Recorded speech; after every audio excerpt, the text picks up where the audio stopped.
Take a deep breath in and let it out slowly. Feel the air gently enter your lungs, cool and calm, and exhale all the weight of the day. As you breathe in again, imagine a soft golden light filling your chest, warming you from within, a light that feels like sunrise after a quiet night. Your shoulders loosen, your hands soften, and your mind begins to wander. You are safe here. You are about to begin a peaceful journey, one that takes you far from the noise of everyday life, to a place where time slows down, where every sound is soft and every sight glows with warmth. Now imagine yourself stepping onto an old wooden platform at a sleepy train station, the kind that exists only in dreams. A warm breeze drifts by, carrying the faint scent of desert flowers and old parchment. The sun is low late afternoon, that golden hour when everything seems dipped in honey.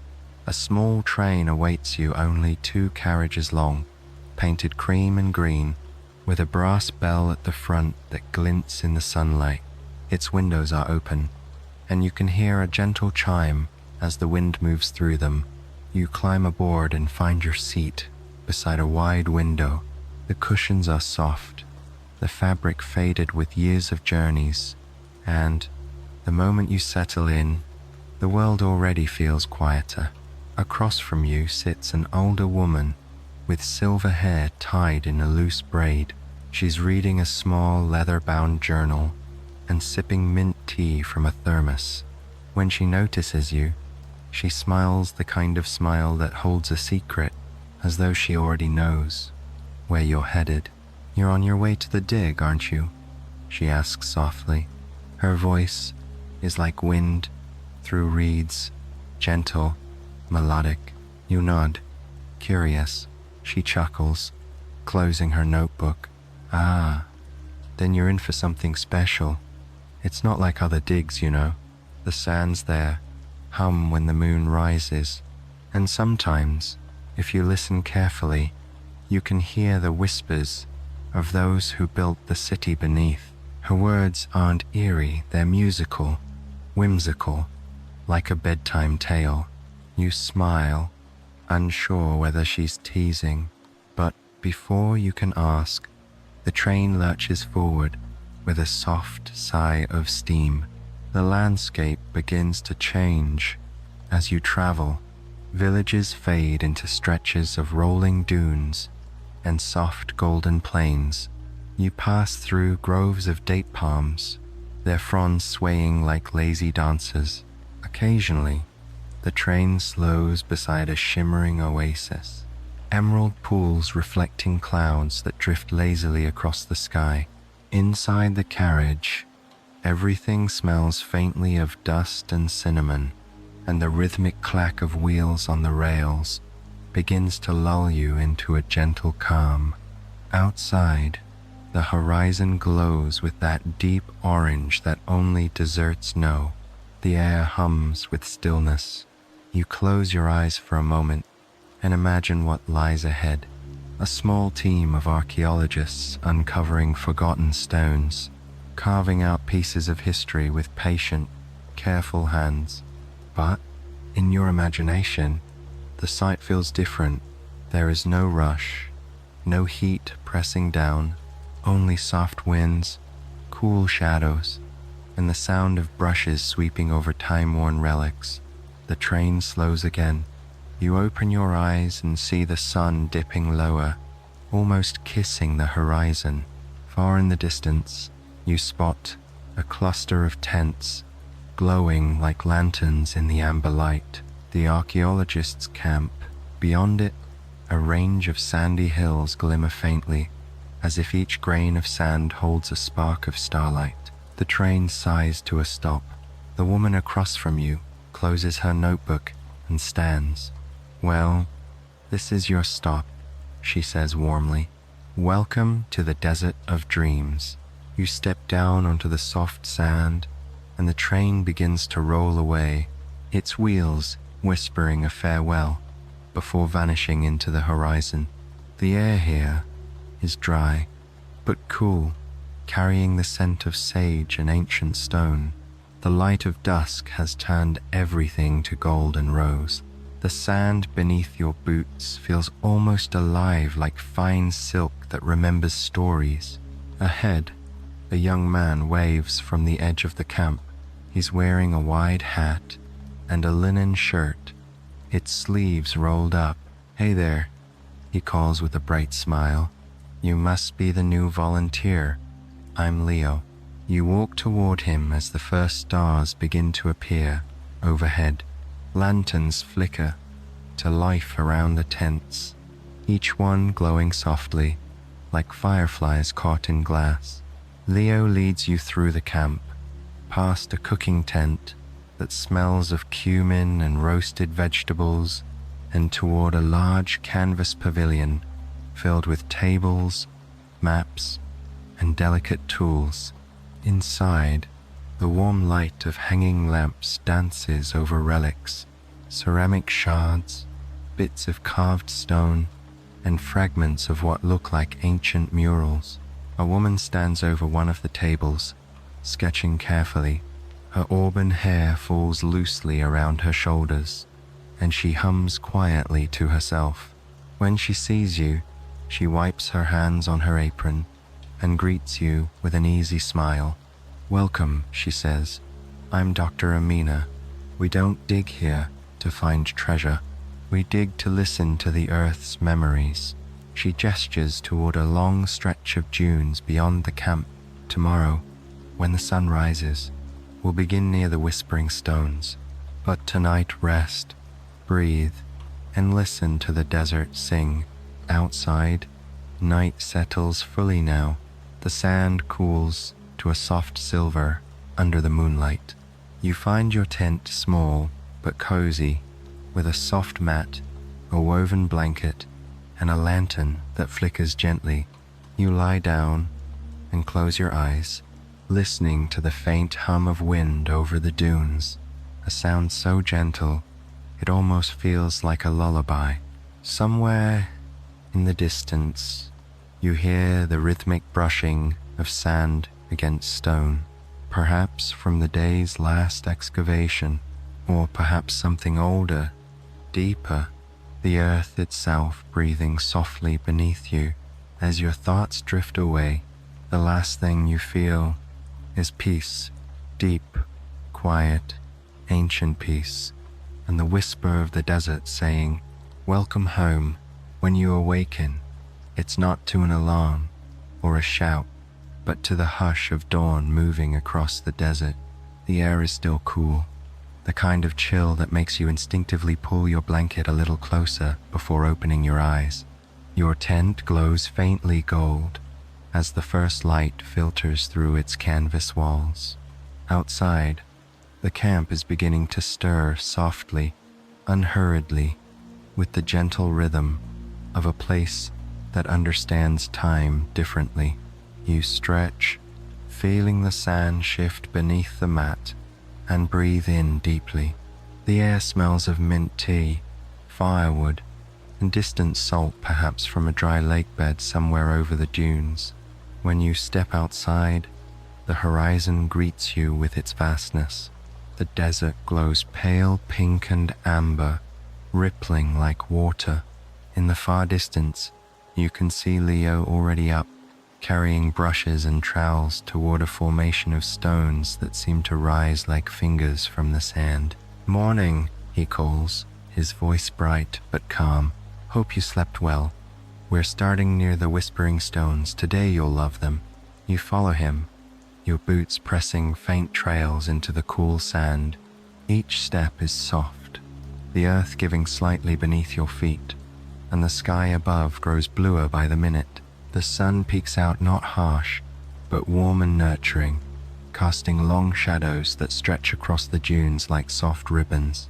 As you walk, Leo explains in a low, easy voice, "No one really knows who built them. They don't line up like the monuments of old empires. They're scattered, random, but when the wind passes through, they sing." He smiles as he says it, not like he's speaking of superstition, but of something he's heard himself. When you reach the site, you finally see them, a circle of tall, weathered stones standing in the sand like sentinels. Some are engraved faintly with swirling marks, others smooth and untouched by time. Each stone hums faintly, a deep vibration you can almost feel more than hear, as if the air itself has a voice. Dr. Amina is already there, crouched beside one of the larger stones. She looks up and greets you with a quiet smile. "Perfect morning for uncovering the past," she says, handing you a brush. Her tone carries the calm certainty of someone who has spent a lifetime listening to ancient silences.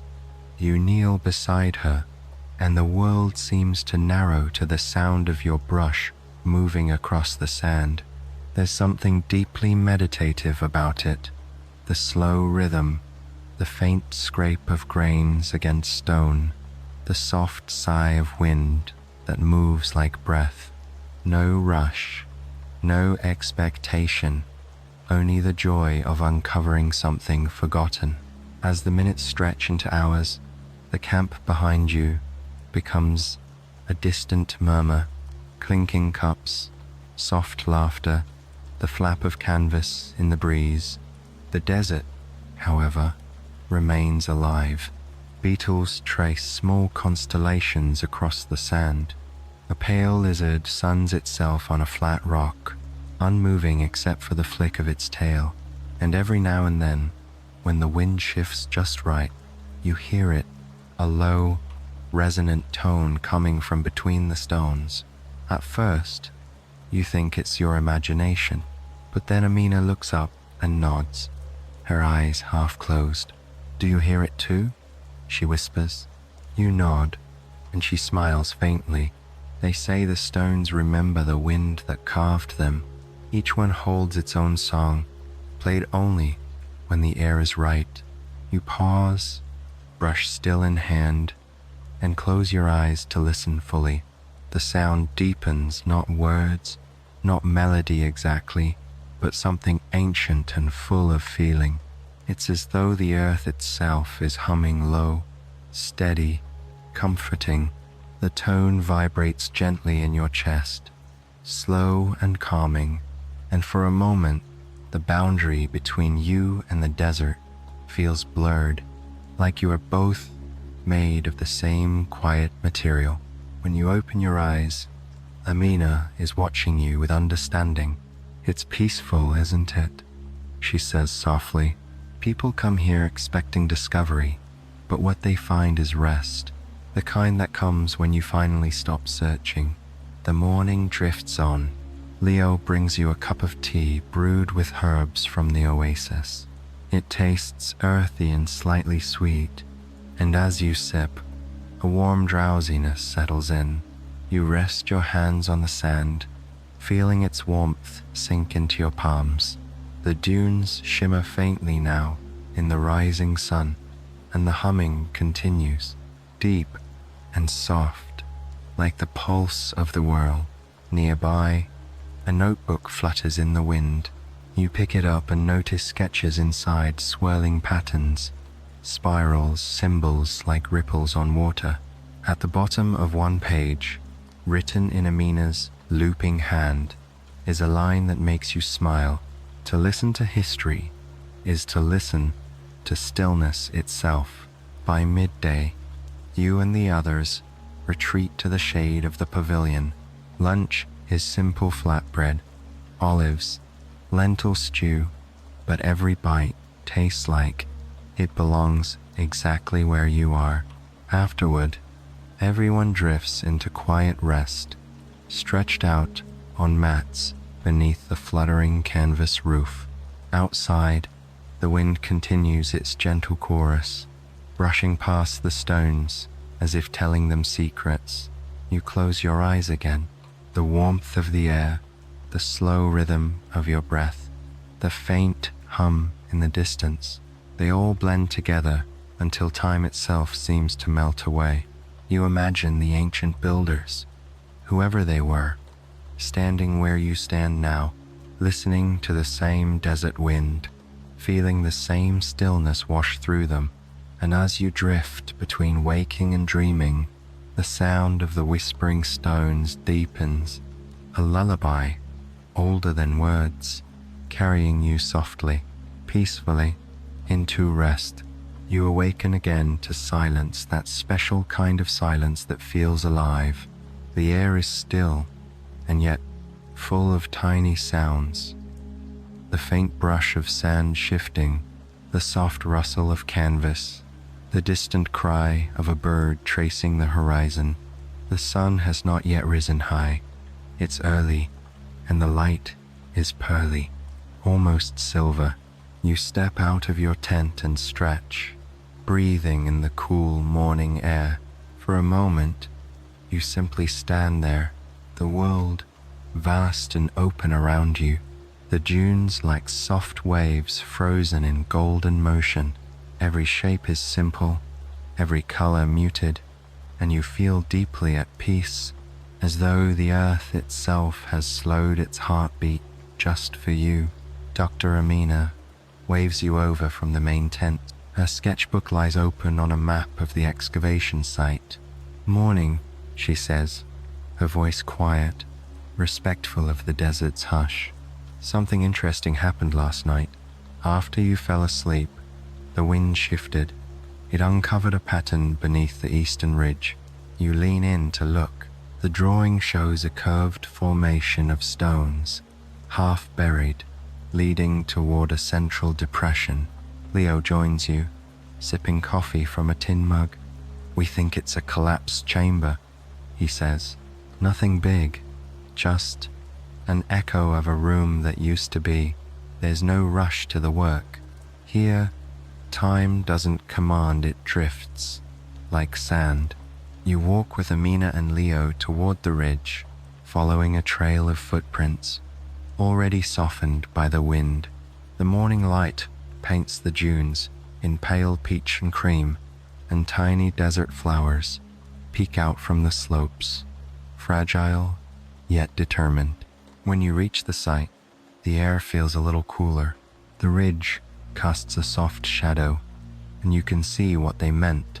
A gentle dip in the sand, shaped almost like a doorway.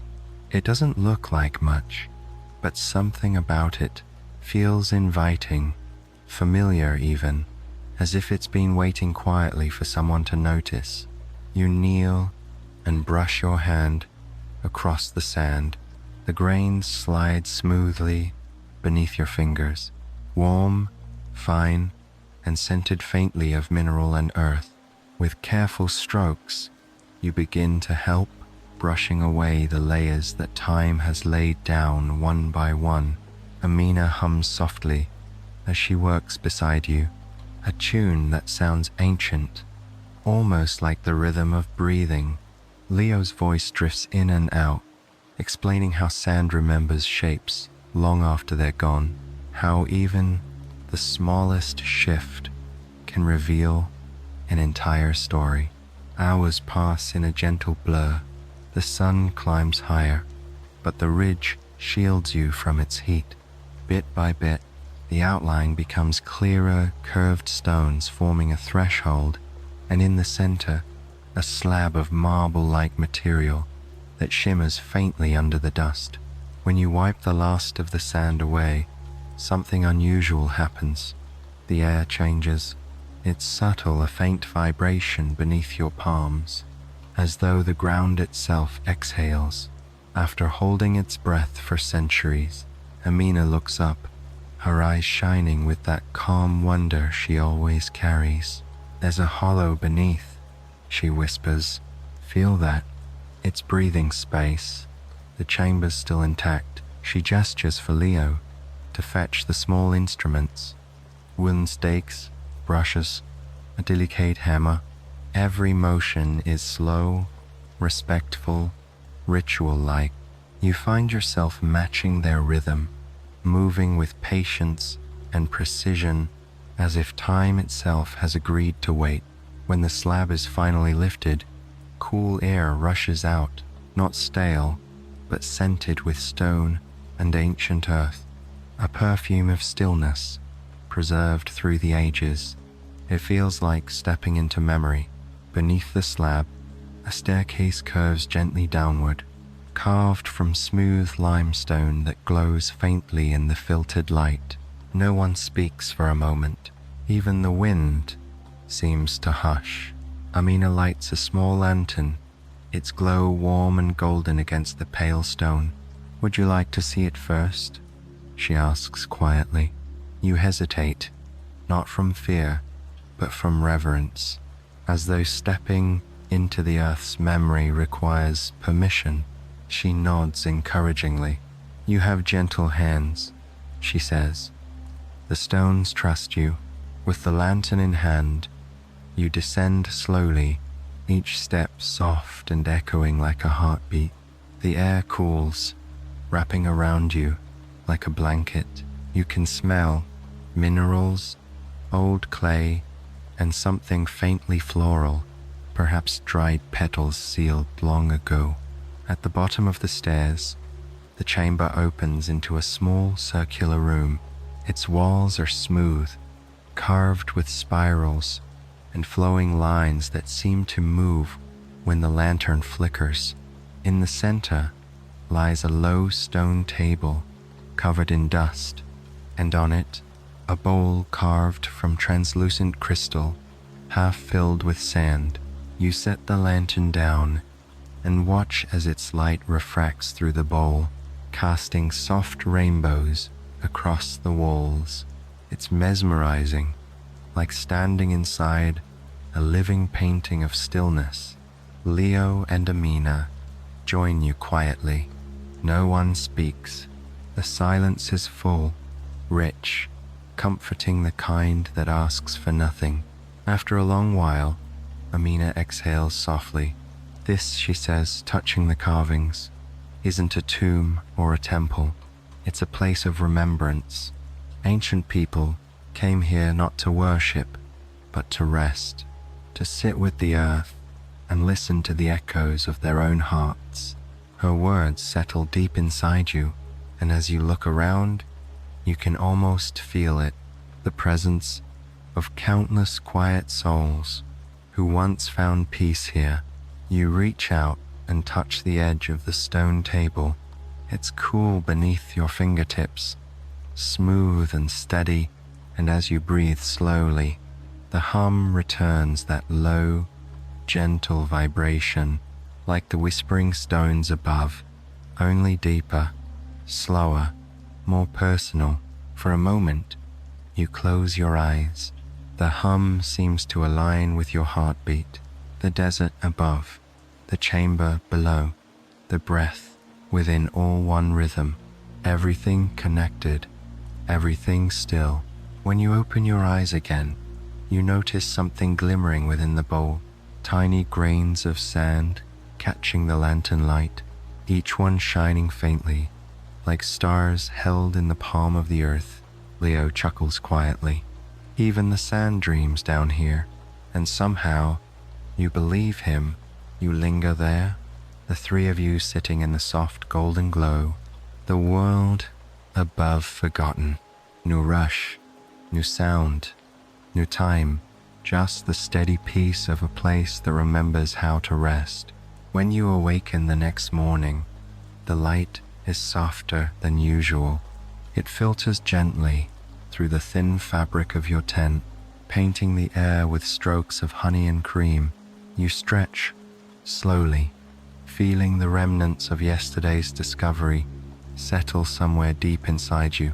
A quiet knowing that you've touched something ancient, something not meant to be owned or analyzed, but simply felt.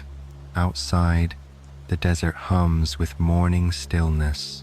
The camp is quieter than usual, as if everyone too is lingering in the gentle afterglow of wonder. The whispering stones in the distance shimmer faintly under the sun, and you think you can still feel their resonance, echoing softly in your chest. Dr. Amina greets you with her usual calm smile. She's seated on a low stool beside the fire pit, stirring a pot of tea infused with mint and desert sage. "Good morning," she says, pouring a cup for you. "Today we rest. The dunes have given us enough for now. They like to be left alone between discoveries." You sit beside her, the warm cup between your hands. The tea smells sweet and herbal, the steam rising like incense. Leo arrives moments later, carrying a worn leather satchel and a wide-brimmed hat. "I thought we could visit the oasis," he says. "It's only a short walk east. The reflections there are unlike anywhere else you'll see." And so, after breakfast, the three of you set off, leaving the camp behind. The path is gentle, winding through dunes that rise and fall like the ocean, frozen mid-wave. Each step feels unhurried, meditative, the sand shifting softly under your boots, the wind brushing cool against your cheeks. As you walk, the light changes. The morning sun deepens from gold to white, and the air begins to shimmer with heat, though never harshly. It feels as though the world is stretching, breathing, awakening. A distant mirage appears, faint and wavering, a patch of blue and green on the horizon. "That's it," Leo says, shading his eyes. "The oasis of reflections. When you finally reach it, you're greeted by a sight so serene it takes your breath away. The water lies perfectly still, like a mirror of polished glass, reflecting the pale sky above and the golden dunes that cradle it. Around its edges grow date palms, reeds, and clusters of small, fragrant flowers that release a faint scent of jasmine and citrus. A family of sand-colored birds hops among the stones, their songs light and melodic. You kneel beside the water, watching your reflection ripple softly. For a moment, you can't tell which is more real, the world above or the one beneath. Both move together, calm and slow, like two halves of a single breath. Amina sets her satchel down and takes out a small clay bowl. "This is part of our tradition here," she says, scooping a handful of water. "We bring a little of the oasis to the chamber and leave a little of the chamber here. It's a way of balancing stillness and life." You help her pour some of the crystalline sand from the hidden chamber into the bowl. It sinks slowly, releasing faint silver streams as it settles. The surface of the water shimmers, and for a brief moment, you could swear it reflects not just the sky, but stars' faint constellations glimmering beneath the surface, as though night has momentarily slipped into day. Leo chuckles softly. "Every time we do this, the water seems to glow differently," he says. "Maybe the desert just likes to show off." You all laugh quietly, your voices blending with the gentle sounds of the oasis. Rippling water, rustling reeds, the sigh of warm wind. The laughter fades into a contented silence. You sit there together, the kind of quiet that feels full, each of you lost in your own gentle thoughts. Amina begins to hum again the same tune you'd heard while brushing sand from the stones. It weaves through the air like silk. You listen, eyes half closed, and the world begins to feel slightly blurred, not in confusion, but in the way dreams and memories overlap. In that soft haze, you see flickers of something, shapes of people long gone, sitting by this same pool, their reflections joining yours on the water's surface. They aren't ghosts, not really. They're memories of calm, preserved in the rhythm of the land. The breeze carries a whisper, not words, but a feeling, gratitude, warmth, belonging. You smile and dip your fingers into the water. It's cool, silky, and strangely alive. Leo plucks a date from one of the palms and tosses it gently to you, Try it, he says. It's sweet enough to make the sun jealous. You bite into it, and it's true. The fruit is golden and soft, with a sweetness that tastes like honey mixed with sunlight. After a while, Amina stands. Come, she says softly. There's a small island in the center. It's where we rest after offerings. The reflections there are different. You wade across, the water warm against your ankles. The sand beneath feels smooth, almost like silk. When you reach the small island, you find it shaded by a single palm. A stone bench sits beneath it, carved with the same flowing spiral patterns you saw in the hidden chamber. Sitting there, you notice how the reflections have changed. The sky, the dunes, the palms, they all ripple gently in the water, but your own reflection remains perfectly still. Even when you move, it stays calm, serene, as if separate from your motion. Amina smiles knowingly. This oasis, she says, isn't about reflection in the usual sense. It shows you how you appear when you are truly at peace. You gaze again into the water. The face that looks back is tranquil, radiant, with quiet. There's no tension, no expectation, only ease. It's not who you should be, it's who you already are, beneath all the noise. For a long while, none of you speak. You simply sit in the shade, listening to the whisper of wind across water, watching the gentle shimmer of sunlight play on the ripples. Time slows to nothing, only presence, only now. Eventually, Amina stands and says softly, "Let's return.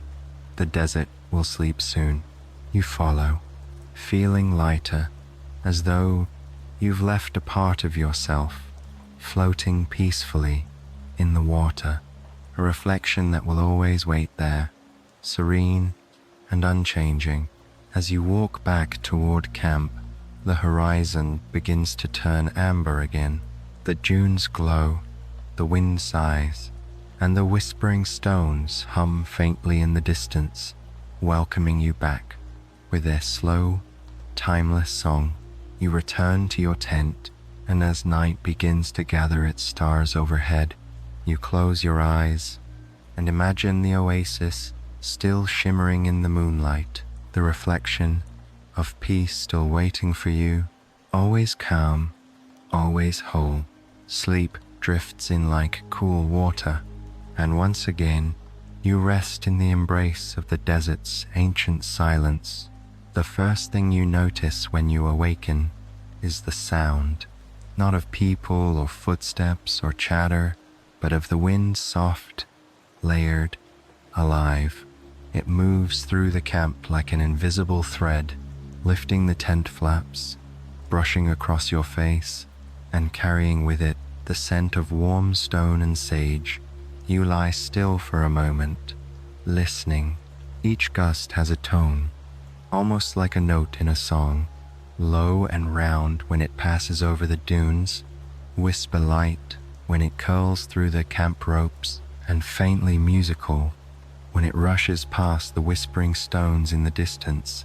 You realize, with a slow smile, that it's the same melody you heard deep beneath the sand, that ancient hum now moving freely in the air above. When you step outside, the light is still tender early morning, pale gold. Leo stands by the main tent, a rolled parchment in one hand, his hair ruffled by the wind that seems to tug him playfully in every direction. "Morning," he says with that sunlit grin of his. "You picked the right day to wake early. We've found something in Amina's old archives, something about the winds." You follow him inside. The big table is covered in sheets of parchment, each one covered with faint, swirling lines, almost like waves or music notation. Amina looks up from her magnifying glass and smiles. "Good timing," she says, tapping one of the pages. This is something I've been studying for years. It's called the Map of Hidden Winds. She unfurls the largest parchment carefully. It's delicate, the edges frayed, the ink faded, but still you can see it clearly. A spiral pattern, stretching outward like the petals of a vast flower, each ring filled with markings that seem to dance if you stare too long. But instead of roads or rivers, it's marked with tiny arrows and curving trails of air. This, she explains, is not a map of land but of movement. The ancients here didn't chart mountains or borders. They charted how the wind traveled. They believed the air itself carried stories. Every gust that passed over one stone would carry its song to another. Leo traces his finger across one of the spirals, and if the pattern's right, he adds, the winds all lead to a center point, right here, near the northern dunes, a place called Alhaima, the House of Breath. You repeat the name softly. It feels delicate, sacred, like something meant to be spoken under your breath. Amina nods. It was said to be where the winds met, where people could hear the world's oldest song. Her voice trails off. The three of you fall into a thoughtful silence, the air in the tent stirring gently as if agreeing. Outside, a breeze brushes against the canvas, making it flutter like a heartbeat. By late morning, you set out toward the northern dunes. The sun climbs higher, but a soft wind follows, keeping the air cool and kind. You walk in a loose line, your footprints trailing behind like punctuation marks in the sand. The dunes stretch endlessly smooth and golden, their crests curving like ocean waves frozen mid-sway. Leo hums as he walks, half to himself, half to the desert. It's the same melody Amina had hummed before, that soft, spiraling tune that seems to come from everywhere and nowhere at once. After a while, even your steps begin to fall into rhythm with it. At the base of one large dune, Amina stops. Her gaze is focused on something barely visible, a series of flat stones arranged in a spiral pattern, half buried in sand. They're markers, she murmurs, just like the map. You kneel and begin to brush them off gently. The stones are smooth, etched with flowing symbols, lines that curve like air currents, meeting and parting gracefully. The sand shifts easily beneath your hands, each grain glinting like a golden spark in the light. As the spiral widens, you begin to hear it again, that hum, low and steady, like the ground itself is singing. The wind swirls around you in small circles, cooling your skin, lifting your hair gently. It's like the air remembers where to go, Leo whispers, like it's reading the map through us. Amina kneels beside you, her expression thoughtful and peaceful. The ancients believed that if you listened to the winds long enough, she says softly, they would tell you where they had been. They called it following the breath of the world. The phrase lingers in the air. You close your eyes and listen, not just to the hum, but to the layers beneath it. There's the high whisper of air gliding past the dunes, the soft rattle of dry grasses, the faint sigh of distant stones resonating together. Each sound connects, threads into the next, until it forms a kind of melody that feels both fast and intimate. Then, suddenly, the wind changes. It grows softer, gentler, and in its flow, you hear something new, a whisper, not of words, but of invitation. It brushes against your ears like a friend's breath. Come closer. You open your eyes. A hollow between the dunes ahead seems to shimmer, not like heat, but like a mirage made of sound. The air ripples there, faintly glowing. Without speaking, the three of you walk toward it.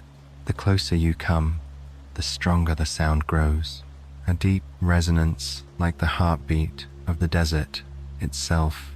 The air feels cool and alive, swirling gently around you. You realize that you are standing in the exact center of the spiral, the heart of the map of hidden winds.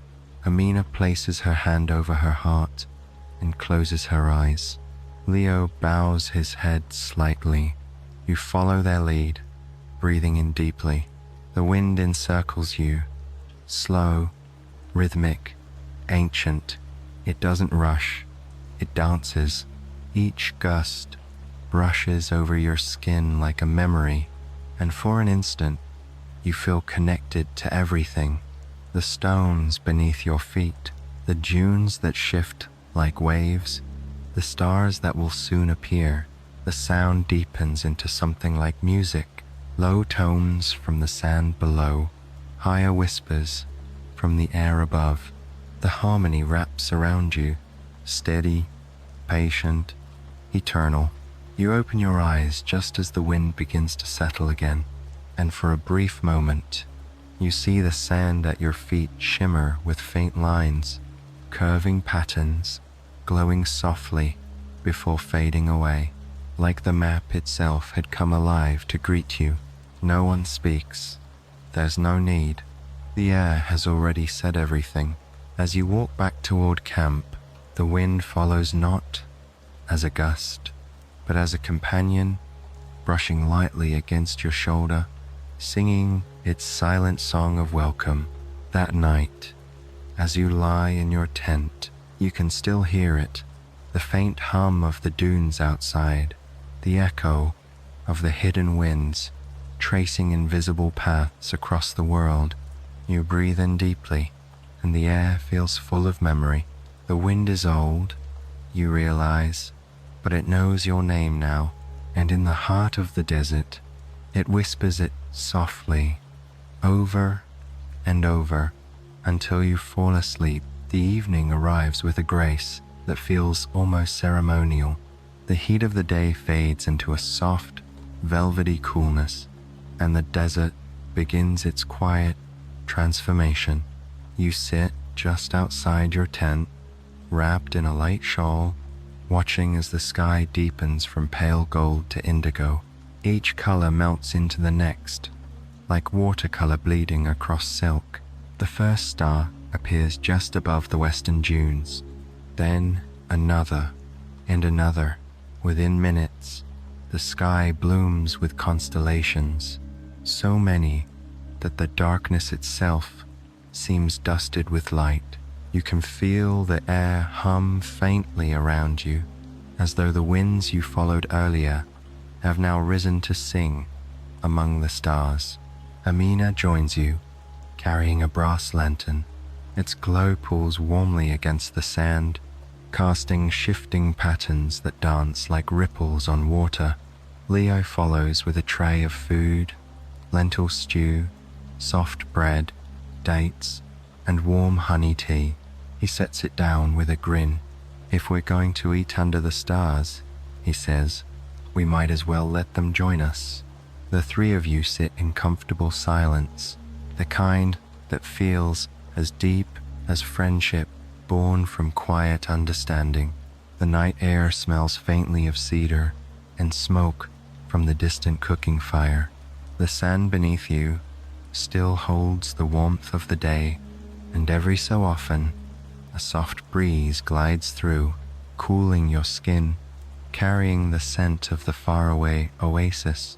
After a while, Amina takes out her journal and flips through the pages. By lantern light, the ink shimmers faintly, as if reflecting the stars themselves. "These skies," she says softly, "are the same ones that watched over every hand that built the whispering stones. They watched the wind maps drawn, the chamber carved, and the songs carried through the air. I like to think they still remember."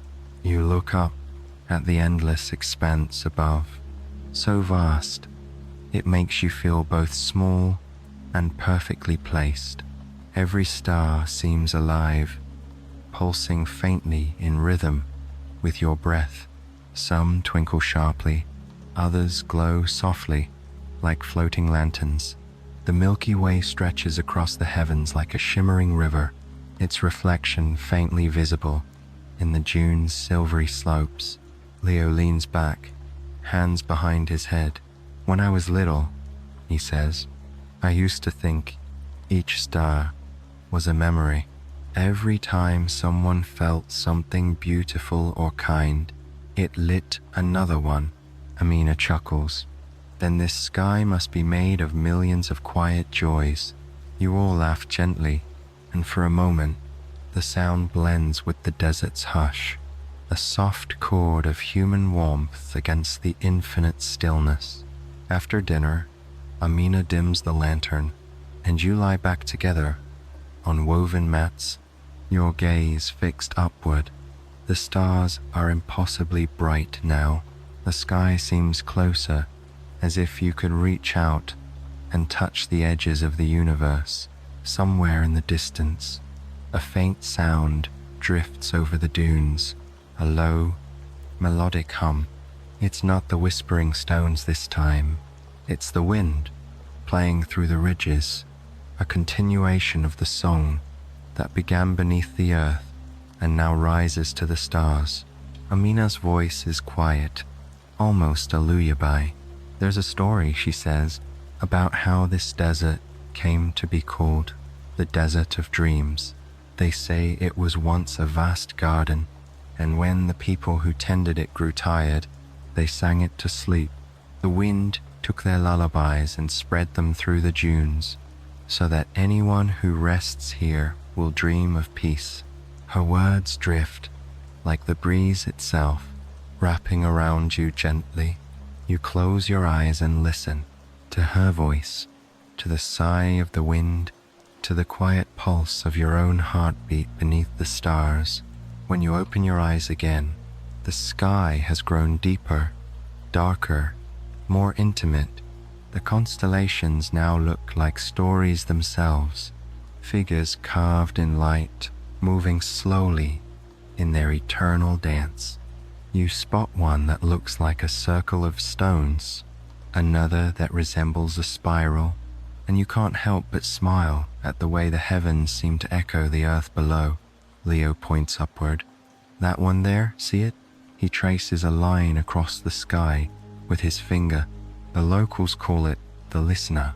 They say, it's a reminder that silence isn't empty. It's full of things waiting to be heard. You let that thought sink in. Silence full of things waiting to be heard. You realize that's what this entire journey has been. Not about uncovering relics, but learning to listen to the sand, to the wind, to yourself. The air grows cooler, and the stars shimmer more brightly, as if leaning closer to whisper secrets. Amina begins to hum softly, the same melody she's carried since the first day you met her. Leo adds a few notes, his voice deep and grounding. Without thinking, you join in. The harmony rises and falls like the dunes themselves. It's wordless but full of meaning, a song for the night, for the quiet, for the peace that flows through everything. When the last note fades, the silence that follows feels sacred. The wind stills completely. Even the stars seem to hold their breath. You lie there for a long time, watching the sky turn slowly as the world drifts into its gentlest hours.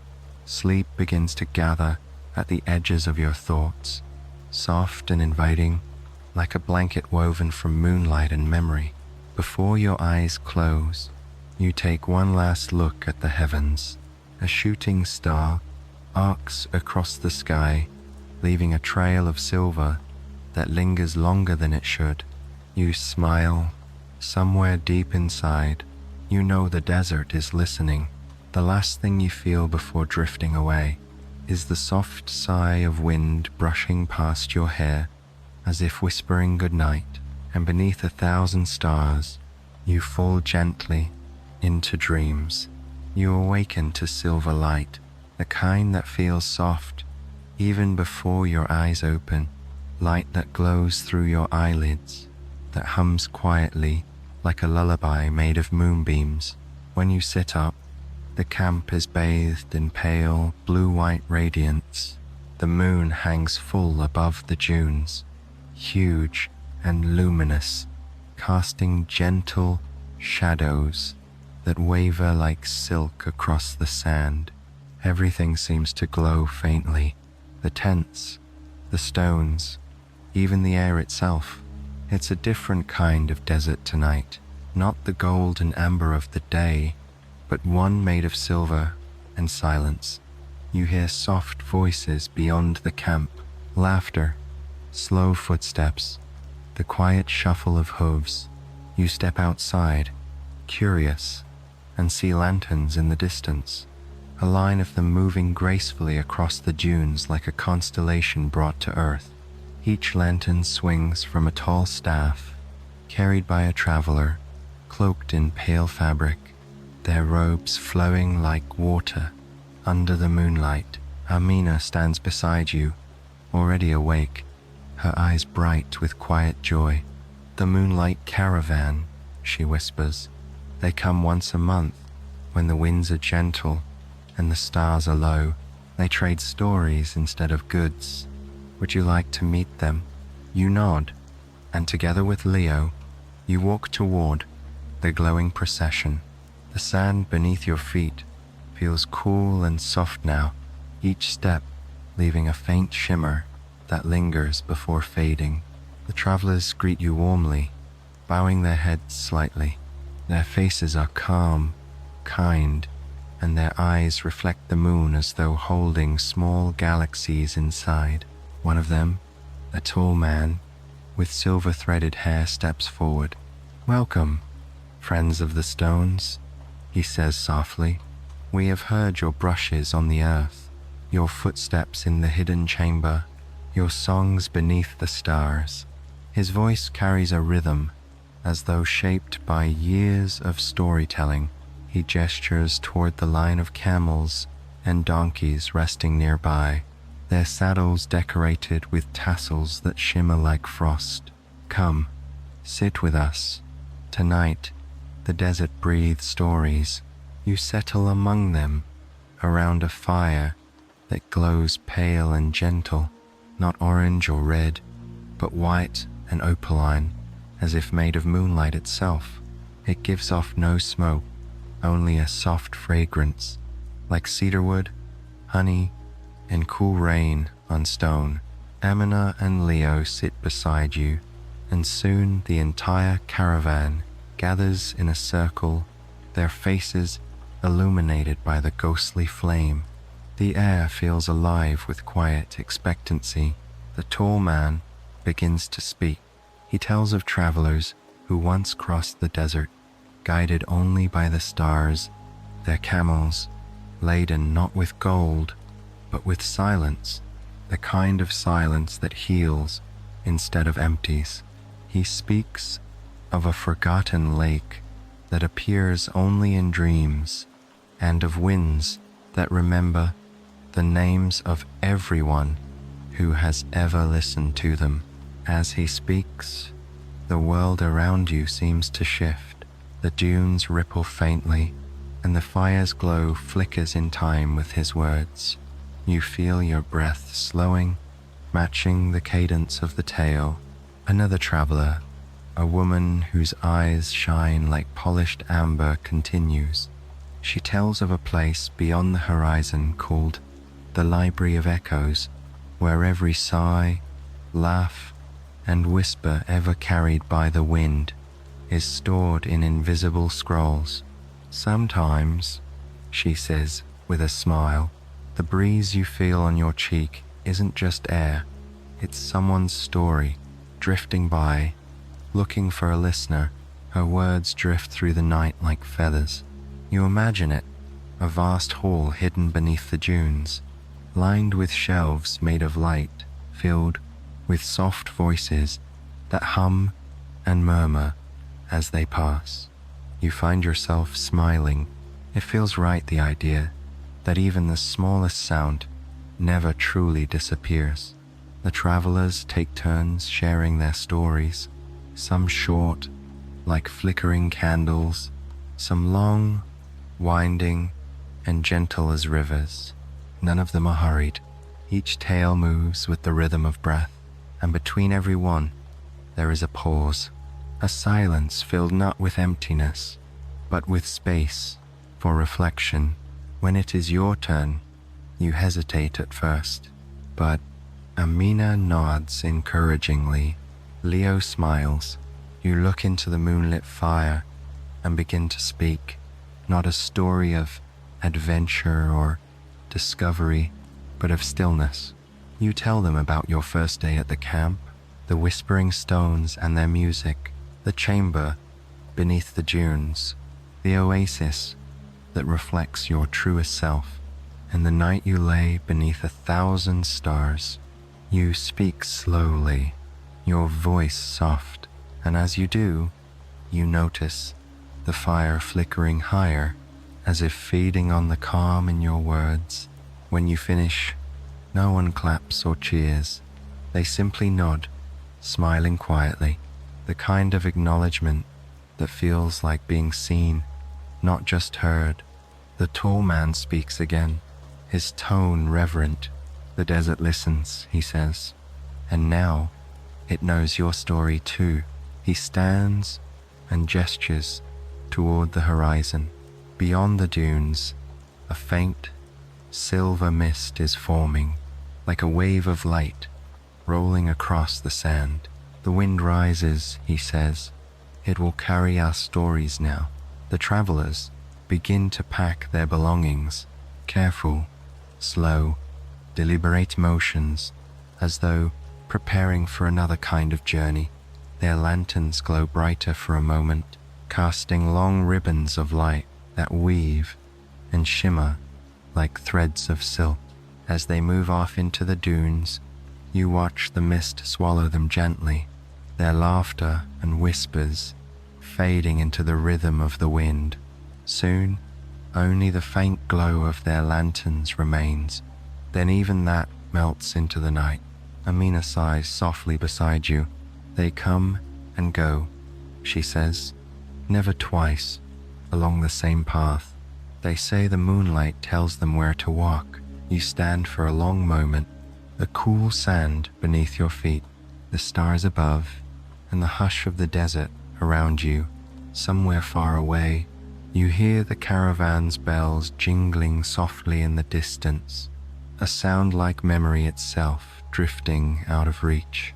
You close your eyes and listen until it fades. Then, with a quiet smile, you turn back toward camp, feeling lighter, as though a part of your own story has joined theirs, traveling now through moonlight and wind to be told again, someday, to someone resting under another sky. As you crawl into your tent, the last thing you hear is the faint sigh of the desert, a sound like peace breathing. And when you fall asleep, you dream not of sand or stars, but of lanterns gliding across endless silver dunes, carrying the world's gentlest stories home. The next morning, you awaken to birdsong. It surprises you at first, that sound of life so soft and melodic, drifting over the dunes as though carried by a secret breeze. The light outside your tent is pale and golden, and the sand sparkles faintly, as if dusted with starlight that refused to leave when dawn came. You stretch, still feeling the echo of last night's moonlit stories. The world seems quieter today, as if the desert itself is resting after a long conversation. Even the wind moves differently, slower, gentler, like someone walking barefoot through memory. Outside, Amina is pouring tea again. Her movements are always graceful, deliberate, as though every small act Even boiling water is a ritual of peace. She looks up when you approach and smiles. "You missed Leo," she says softly. "He went east at first light. Said he saw something curious lines on the dunes that weren't there before." You raise an eyebrow, intrigued. "Lines?" She nods, her eyes thoughtful. They look almost drawn, like art made by the wind. She pauses, her gaze drifting toward the horizon, or by someone who understands it. You sip the tea fragrant with mint and wild thyme and decide to follow. The sun climbs slowly, its warmth soft and familiar against your skin. As you walk east, the dunes shimmer like waves of powdered gold. Your footprints trail neatly behind, then vanish within moments, erased by the desert's gentle hand. After a short while, you spot Leo standing at the crest of a dune, hands on his hips, staring down into the valley below. "Over here," he calls, his voice blending easily with the wind. When you reach him, the sight below takes your breath away. On the smooth expanse of sand, vast swirling patterns stretch for hundreds of meters, spirals, petals, and waves woven together with impossible precision. Each curve is perfect, each line soft and deliberate, as though the desert has been painted by a giant brush of wind. "It's beautiful," you whisper. Leo nods, still amazed. "I thought it was wind erosion at first, but look closely. Some of these lines are made of tiny colored stones, red, black, white, even blue." You descend carefully into the valley. Up close, the patterns are even more intricate. Tiny beads of quartz and garnet shimmer in the light, arranged with a patience that can only come from devotion. The air here feels different, cooler, almost perfumed. You can smell wild herbs, faint and sweet, and the sound of the wind takes on a melodic tone, as though singing softly through unseen strings. A voice greets you from behind a dune, warm, deep, and unhurried. "I thought the sands might bring guests today." You turn, an elderly man approaches, his robe, a patchwork of desert colors, sand, clay, and sky. His beard is long and white, his eyes the color of olive wood. He carries a staff tipped with a smooth piece of clear glass that catches the sun, casting rainbows on the ground as he walks. "I am the sand painter," he says with a small bow. "Or perhaps the sand paints through me. It's hard to tell after all these years." You and Leo exchange glances, then smile in quiet awe. Amina arrives moments later, her expression serene. "I've heard of you," she says softly, "the one who shapes the dunes into stories." The man chuckles, a sound like pebbles rolling gently in a stream. "Stories? No, not quite. I only remind the desert of its own beauty." He gestures toward the patterns. "Each dawn I walk where the wind has passed. I listen. I follow the rhythm of its breath. Then, with a brush made of date palm fibers and colored grains of stone, I trace what it has whispered during the night." You look closer at the designs. They're not random at all. They form a great spiral, echoing the same shapes you saw carved in the hidden chamber and drawn on the map of winds. It feels as if the entire desert is speaking one long, endless sentence, and this man has been its translator. "Do you know what the patterns mean?" you ask quietly. The sand painter kneels and brushes his hand over the lines. "They are not meant to mean," he says with a smile. "They are meant to be felt. When you look at them without searching, the message finds you." He picks up a small pinch of blue sand and lets it fall through his fingers. The grains catch the light and glimmer like tiny stars. Every morning, I begin again. The wind erases what I make by nightfall, and that is the beauty of it. Nothing here is for keeping, only for knowing. Briefly, Amina closes her eyes, listening. Leo crouches, tracing one of the spirals with a gentle fingertip. You find yourself breathing slower, matching the quiet rhythm of the dunes. The patterns seem to move as the wind shifts, flowing like tides, never fixed, always alive. The sand painter walks toward a small hollow near the base of a dune. "Would you like to see my garden?" he asks. You follow. Inside the hollow is something unexpected, a small grove of plants, hidden from the harsh Sunday. Tiny green shoots grow between stones arranged to catch dew. Delicate flowers bloom, pale pink and cream, their petals trembling faintly in the breeze. At the center stands a pool, small and clear as glass, no deeper than your hand. The surface reflects the sky perfectly, as though the heavens have bent down to rest here. "This," says the sand painter softly, "is where I gather my colors. The stones, the petals, the dust of old riverbeds. The desert gives me everything. All I do is listen to what it wants to become." He takes a handful of sand and sprinkles it gently over the pool. The grains spread out, forming slow, swirling patterns before dissolving into stillness. "The garden teaches patience," he says. "The desert teaches surrender. Together, they make peace." You stand there for a long time, watching the ripples fade, hearing the whisper of wind through flowers that should not be able to grow here, and yet they do. When you finally leave, the sand painter bows. "Carry a grain of silence with you," he says. "It will remind you that beauty doesn't need to last to be real." As you walk back toward camp, the wind picks up slightly. You glance back once more and see the man kneeling again, already painting new spirals where the old ones are fading. His figure glows softly in the light, like a memory etched into the air. By the time you return to the ridge, the patterns below are gone, erased by the wind, but somehow they still live in you.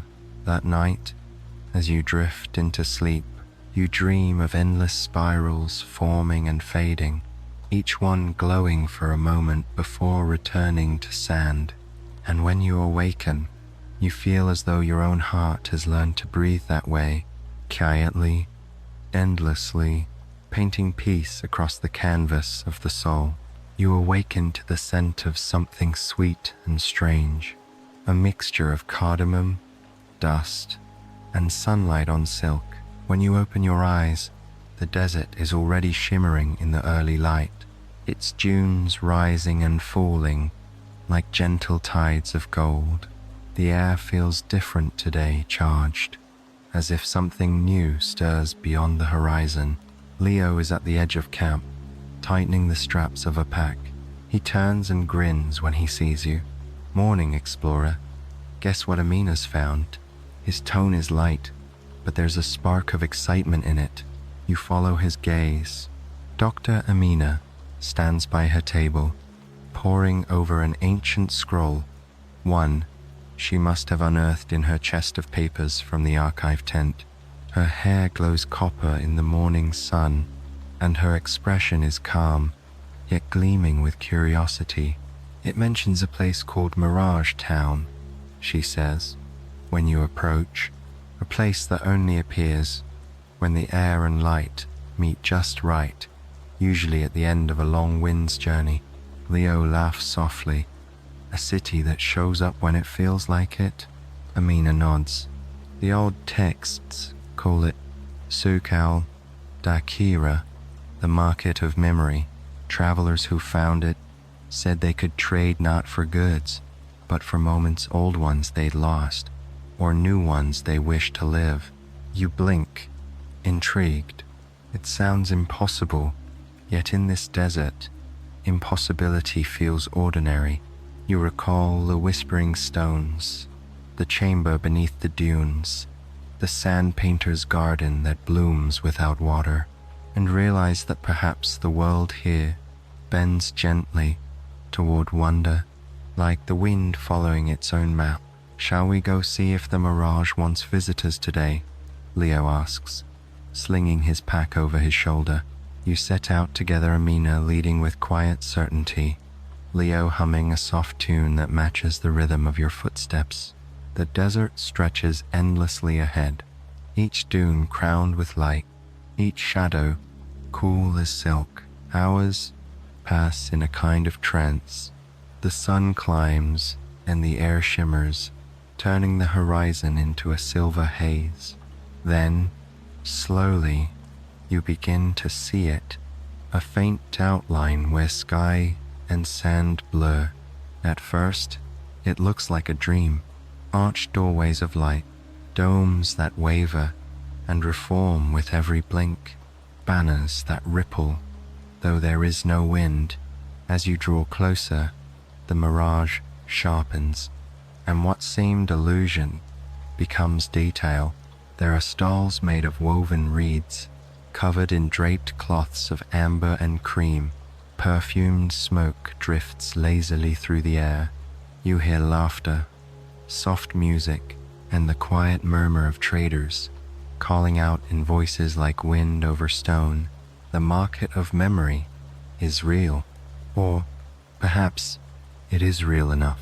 You walk through its narrow paths, the sand beneath your feet, now cool and fine, each grain glowing faintly like powdered pearl.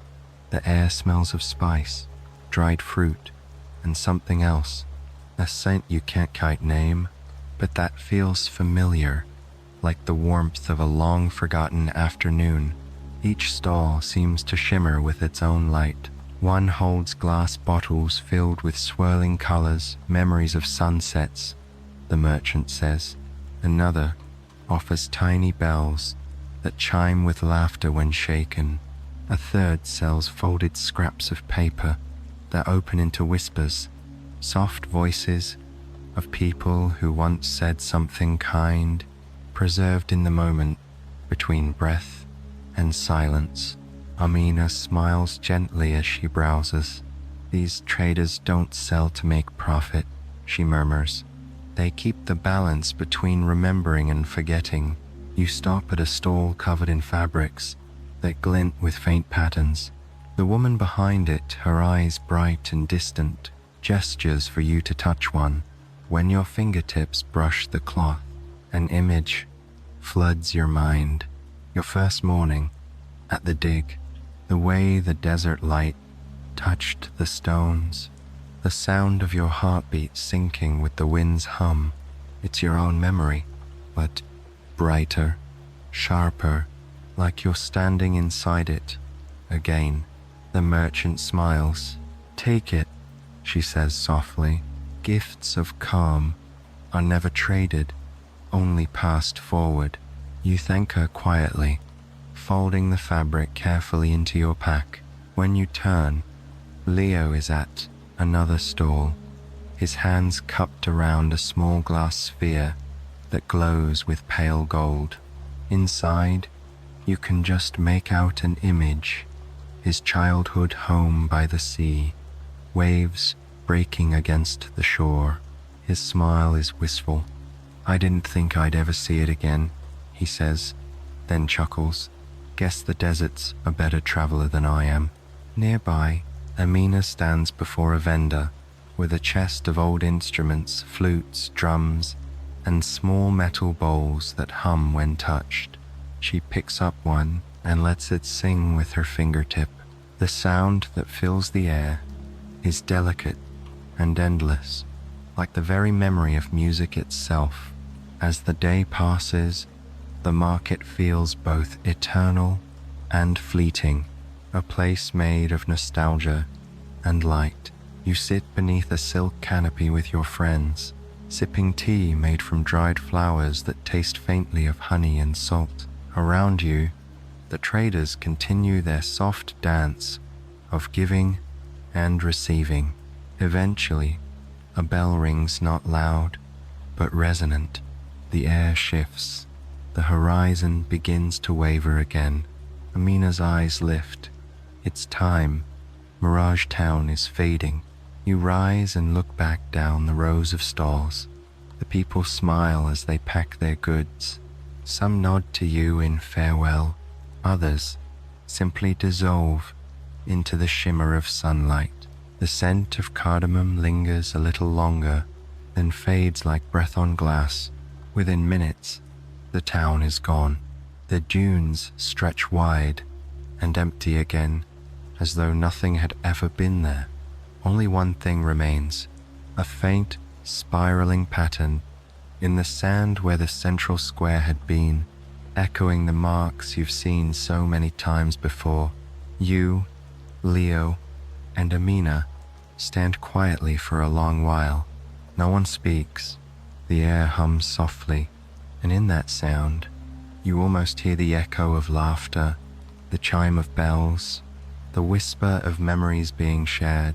Finally, Amina smiles. The desert gives us what we're ready to remember, she says, and what we're ready to release. The three of you begin the walk back to camp, your shadows long and golden in the setting Sunday. The sky turns copper, the sand glows like embers, and for the first time, you feel not like a visitor here, but like someone who belongs to the desert's quiet rhythm. When night comes, you sit outside your tent again. The stars shimmer overhead, and as the wind moves through camp, you hear faint, melodic echoes, perhaps from Mirage Town, perhaps from within yourself. You close your eyes, and in the soft darkness, the world feels both vast and gentle, a memory still being written in light and sand. You wake to stillness, the kind of stillness that feels too deep, too deliberate, as if the world is holding its breath. The light inside your tent is dim, muted by something drifting in the air outside. When you step out, the sun is a pale disk behind a veil of rising sand. The horizon, usually sharp and infinite, has dissolved into a soft, golden haze. Amina stands at the edge of camp, her scarf wrapped over her hair, her eyes calm but alert. Leo is securing the ropes on the tents, his hands steady, even as the wind begins to stir. The storm's coming, he says, squinting toward the dunes. Not fierce, but it'll keep us here a while. You help them tie down what can be secured. The desert hums with low vibration, not frightening, just powerful, like a vast creature turning in its sleep. The air grows thicker, warmer. Grains of sand lift and swirl, their motion graceful, hypnotic. Amina's voice rises, just enough to reach you through the wind. Storms here aren't destruction, she says. They're renewal, the desert's way of rearranging its memories. The first gust sweeps through the camp, carrying a sound that isn't quite a whistle, nor a moan, something between, a tone with depth, layered and resonant. It passes through you like the hum beneath the whispering stones, like the echo from the hidden chamber. You retreat into the main tent, the canvas glowing faintly with filtered light. Inside, the wind's voice surrounds you, its rhythm steady and endless. Leo laughs softly, shaking sand from his hair. Well, he says, guess it's story weather again. Amina smiles, unrolling her map, the one of hidden winds. The parchment flutters gently, its spiral of lines glowing faintly in the shifting light. The map was never just of the air, she says quietly. It's also of sound. Every storm has a song. If you listen closely, you can hear where it's been. You close your eyes and listen. The tent flaps pulse in time with the gusts, a heartbeat of fabric The sand outside hisses, then sings, each movement shaping a different tone, some low and distant, some high and fleeting. It's as though the storm is an orchestra without conductor, each grain of sand a note in an ancient melody. Amina begins to hum softly, matching the rhythm. Her voice is steady, grounded, like a thread anchoring the chaos. Leo adds his voice deeper, softer, a harmony that blends with the wind. Without realizing it, you join them. The hum feels familiar now, like the tune that echoed from the stones, the same vibration that carried through the chamber, the song the desert has been teaching you piece by piece. The wind swells around the tent, but instead of fear, you feel connection, as though the storm is responding, rising and falling with your voices. The air thickens with sound, warm and round and alive. You sense it reaching far beyond the camp, across the dunes, through the stones, into the very bones of the earth. For a moment, everything blurs. The tent, the sand, the sound. You are surrounded by pure vibration, not noise, but harmony. You can almost see the music, waves of golden light folding and unfolding, each carrying fragments of stories, memories, echoes of laughter and wind and life. Then, just as suddenly, it softens, the gusts calm, the air grows clear, the world exhales. When you step outside again, the storm has passed, leaving the camp bathed in luminous quiet. The dunes have changed shape subtly, beautifully. Smooth arcs where ridges once stood, new ripples glinting in the sunlight like the surface of an unseen sea. Amina closes her eyes and inhales deeply. Every storm leaves a new song, she murmurs. Listen, you do, and at first, all you hear is the soft hush of settling sand. Then, faintly, beneath that, a low, resonant tone, like the aftersound of a bell long faded. It hums in the ground beneath your feet, a pulse steady and slow, as if the earth itself remembers the music you made together. Leo crouches, brushing a fresh layer of sand aside. Beneath it lies a new pattern, a spiral carved not by hand, but by the wind's own movement. He whistles softly. It's the same design, he says, tracing it with his fingertip. The same spiral as the map. Amina nods. The storm has completed its verse. You kneel beside the markings. They glimmer faintly, catching the light in a way that feels alive, as if each grain of sand has absorbed a note from the storm's song. For a long while, no one speaks.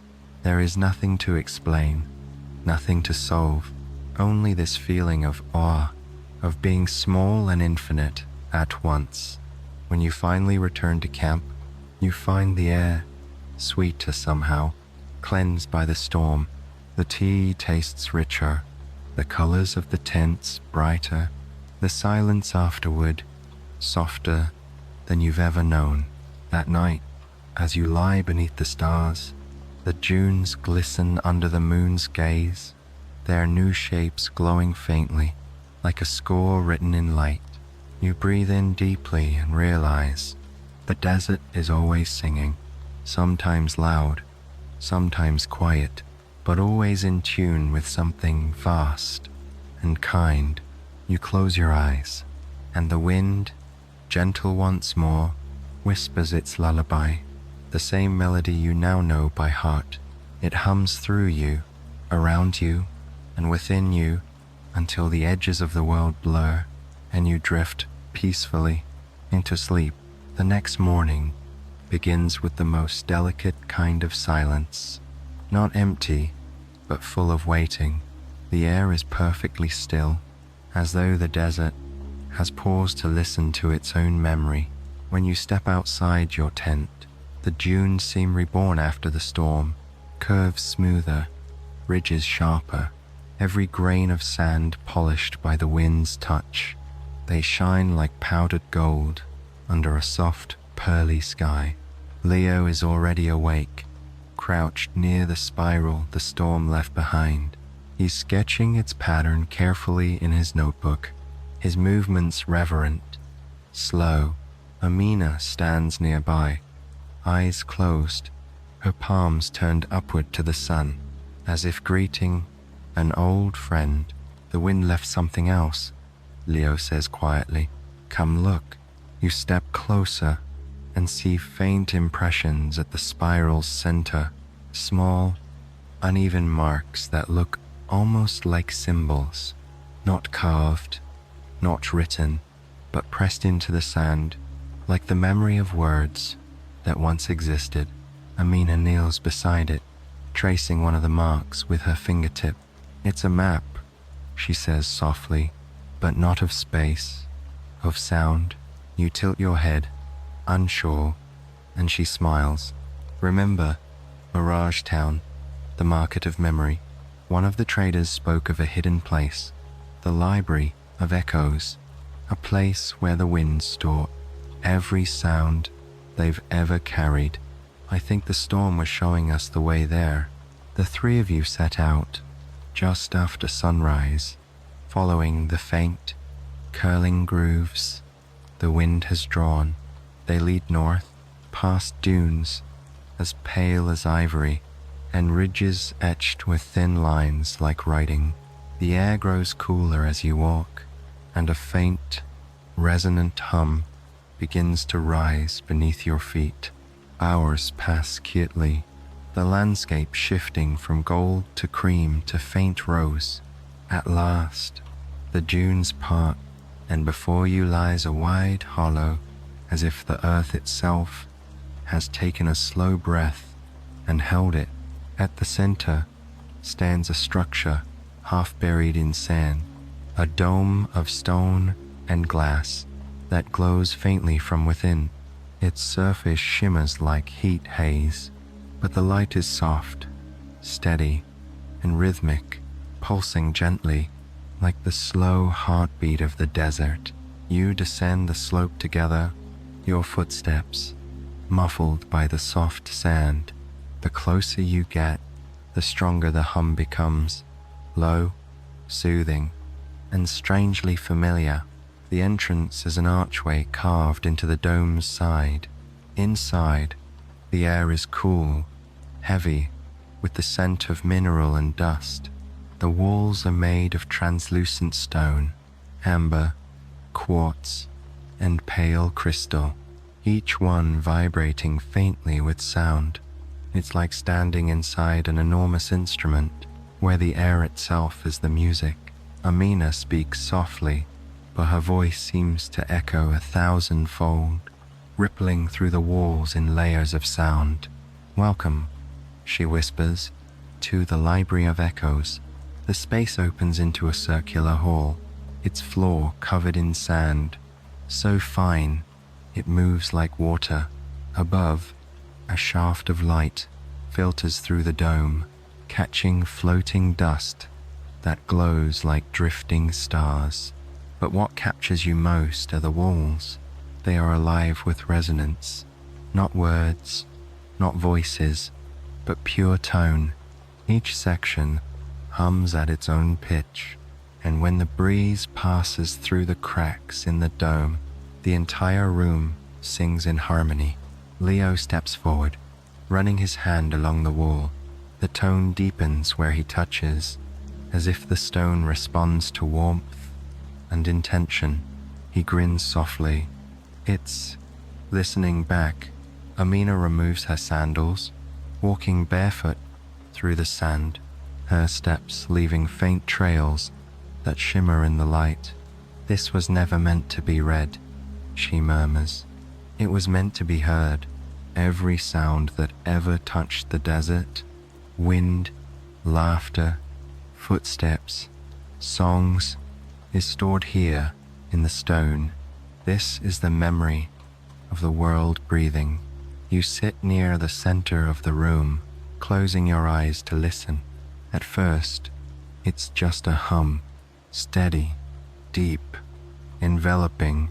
Then, slowly, you begin to hear layers, a faint whisper of rain long gone, the murmur of distant waves, footsteps crunching in snow, the echo of voices speaking in languages older than history. They don't frighten you, they soothe you, like the collective sigh of all who have ever lived. When you open your eyes again, the light filtering through the dome has shifted. It flickers faintly, as if responding to your breath. The patterns on the sand move subtly, swirling around you in quiet spirals. Leo crouches beside you. It's like the chamber all over again, he says softly, but instead of remembering with stone, this place remembers with air. Amina nods. Each note is an echo of something real.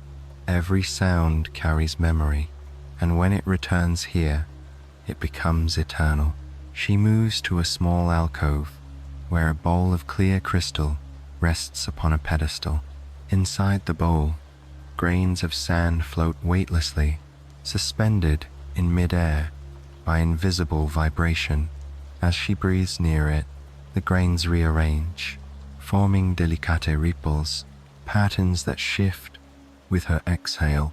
The sand speaks when you breathe, she says. Would you like to try? You nod, stepping closer. The air around the bowl is cool, trembling faintly.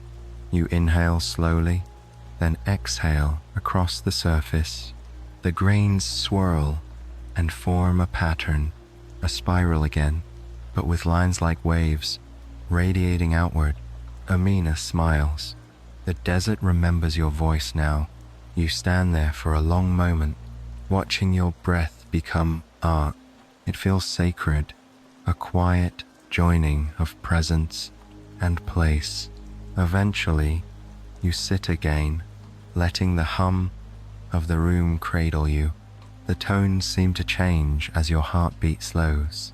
They soften, becoming a lullaby woven from time itself. Leo lies back in the sand, arms folded behind his head. Imagine if everyone could leave their calm here, he murmurs. The desert would never be silent again, just peaceful, forever. Amina closes her notebook and nods. That's the point. Every still moment, every kind thought, every song hummed under the stars, they all end up here. Nothing gentle is ever truly lost. The light fades slowly as the sun moves overhead. The tones deepen into a soft vibration that feels like breathing with the earth. You rest there, eyes half closed, the sound wrapping around you like a weighted blanket made of peace. And when you finally stand to leave, the library seems to exhale, a faint sigh that vibrates through the sand and up through your chest like gratitude. When you step back into the open air, the desert greets you in silence again. But now you know that silence is only another kind of music. You walk back toward camp as dusk descends, the horizon melting into lavender and rose. The sand beneath your feet hums faintly, as if still carrying the resonance of everything you heard below. That night, you dream of a library made of wind and stone, and a single tone that hums forever, as soft and endless as love itself.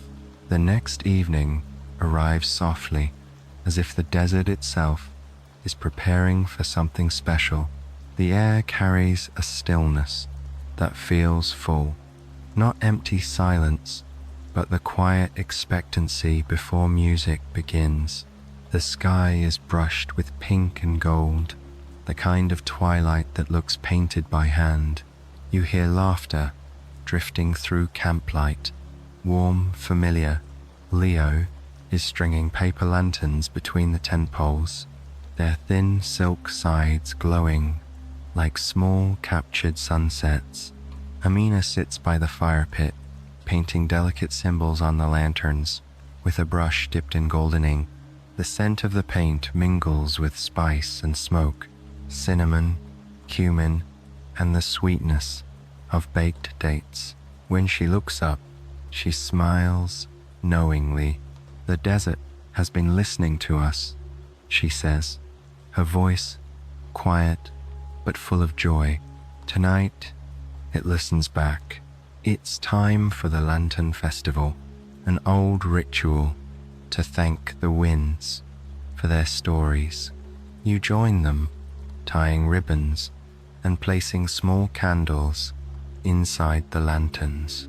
Each one seems to take on its own personality, one shaped like a crescent moon, another like a spiraling shell, and one shaped like an open hand, palm up, as though to catch dreams. As dusk deepens, the entire camp glows with a gentle golden light. The lanterns sway softly in the evening breeze, their flames flickering in rhythm with the desert's quiet heartbeat. In the distance, the dunes shimmer silver under the rising moon. Amina pour tea for everyone, the pot steaming gently, the cups painted with tiny constellations. The first sip tastes like comfort mint, rose, and a hint of something sweet you can't quite name. Leo looks out toward the horizon and grins. Every time I think I've seen the desert's most beautiful face, it finds another one to show me. Amina chuckles softly. The desert has more faces than the stars have names. The wind picks up slightly, not sharp, but cool and curious, brushing gently over your skin. It moves through the lanterns, and they begin to hum faintly, each producing a soft, melodic tone as air passes through the small holes in their frames. One by one, the sounds overlap, weaving into a spontaneous symphony of gentle notes. 100 lanterns singing in the night. The melody is unlike anything human hands could play. It feels alive, shifting, intuitive. Amina rises slowly. Now we let them go. Together, you and the others lift the lanterns, holding them for a moment, feeling their warmth pulse against your palms. Each one glows brighter as it rises, first hovering, then drifting upward, carried by invisible currents. Dozens of lights lift into the desert sky, their soft flames mirrored in the silver dunes below. It looks as if the heavens have doubled, stars above and stars below. As they rise higher, the wind begins to swirl around the camp, gentle spirals, almost playful. Somewhere within the wind, you hear faint echoes, tones and murmurs that sound eerily like the ones from the Library of Echoes. It's as if the desert is humming back your song, returning the music you've given it. Leo watches, his eyes reflecting the glowing sky. "Do you hear that?" he whispers. "It's the same tune from the storm, the one we sang." You nod, your heart steady, full. The air vibrates faintly against your chest, and you realize the desert is not just listening, it's harmonizing. The lanterns drift higher, scattering like petals caught in wind. Some seem to vanish into the stars, others remain hovering low, their reflections shimmering across the dunes like tiny suns resting on waves. Amina closes her eyes and begins to hum softly. The melody rises and falls, gentle as breath, ancient as the wind itself. You and Leo join in without words, your voices weaving around hers until the sound becomes one, a human echo of the desert's own song. For a moment, the entire world seems to pause.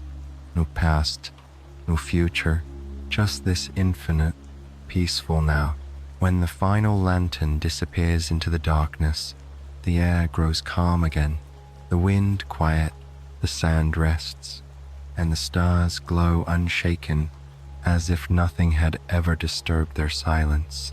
Amina turns to you, her eyes reflecting the last flickers of light.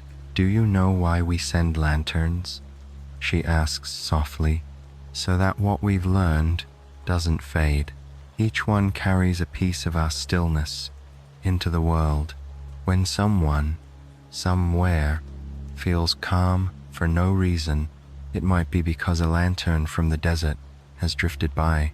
Leo exhales deeply, smiling. "Then may they drift forever." You all sit by the quiet fire long after, listening to the distant hum of the dunes, the faint whisper of air moving through the camp ropes, and the steady rhythm of your own breathing. When you finally crawl into your tent, the night feels alive with warmth.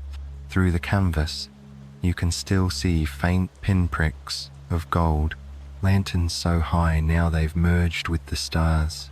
You close your eyes and breathe in the cool air. The scent of tea, sand, and memory fills your lungs. Somewhere in the distance, you think you hear one last chime, a lantern's final note, fading into the infinite sky, and then the kind of silence that feels like love. The next morning unfolds like a slow exhale. The desert wears the hush of contentment, as though it, too, has fallen into peaceful rest after the night's quiet celebration. The dunes lie still and golden beneath the soft blush of dawn. Only the faint trace of footprints and melted candle wax remains. Where lanterns once glowed like stars in your hands, you walk through camp as the sun rises, the air cool and sweet, filled with the scent of mint and ashes from the fire. Leo hums softly while packing away the empty lantern frames. Each note drifts lazily into the warming morning. Amina is writing in her journal again, her handwriting looping gently across the page, as though her pen moves in time with the slow rhythm of the desert. She glances up at you and smiles. "The wind changed last night," she says quietly. "It's traveling east now toward the Valley of Glass." "The Valley of Glass?" you repeat, curious. Leo grins. "A legend, mostly. Some say it's where the storms end their journey, where sand becomes crystal under the breath of time." Amina nods. "And sometimes travelers appear there." Her eyes glint like sunlight on water. "The Dream Caravan, they call themselves. They move with the stars, not the roads." You remember the Moonlight Caravan, the gentle nomads who traded stories for silence. Could this be the same group, returning by another name? The thought makes you smile.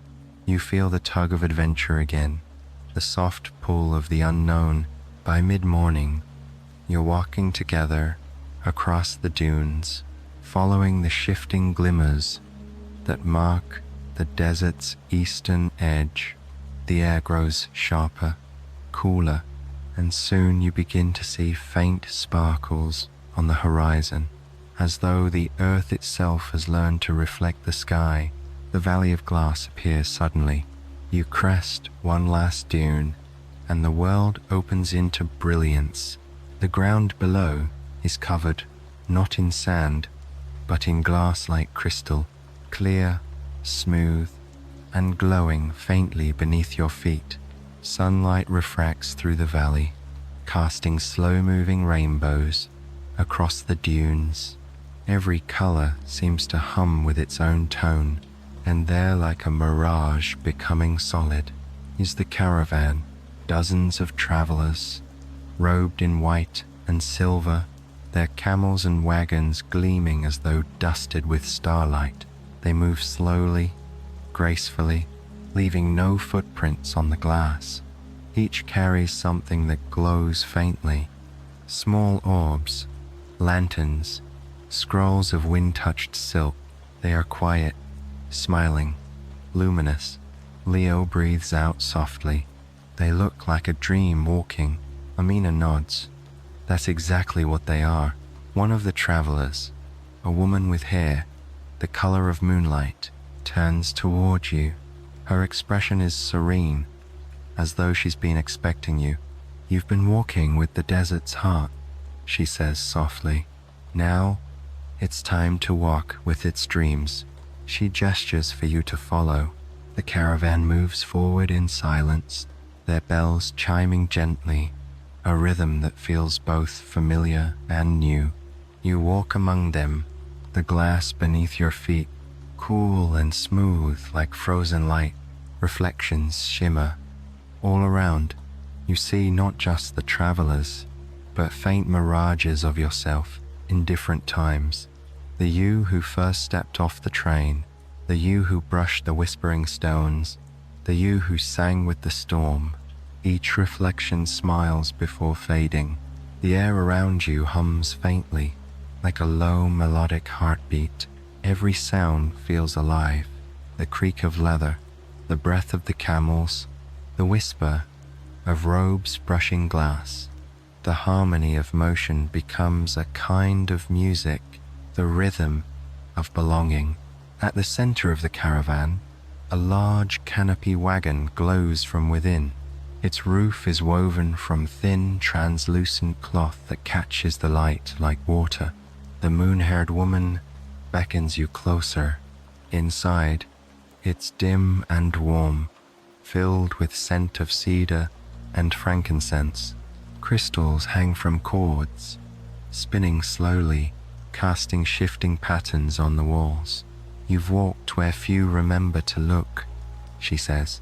The stones, the storms, the silence they've spoken through you. But every listener must one day become the storyteller. She holds out a small crystal shard. Inside it, faint swirls of light move, patterns like the sand spirals, but fluid, flowing endlessly. This is not a treasure, she continues. It's a key. When you hold it to your ear, you'll hear one true sound, a memory meant for you alone. You take it carefully, the crystal smooth and cool in your palm. When you lift it near your ear, a faint whisper rises, not of words, but of feeling. Warm wind on your face, laughter in the distance, the hush of night beneath 1,000 stars, and through it all, the low hum of the desert, the same song that has followed you from the beginning.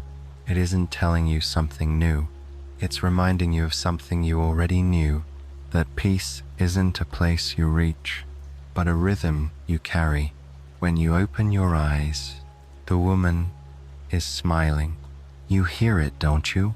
You nod slowly. It's the desert song.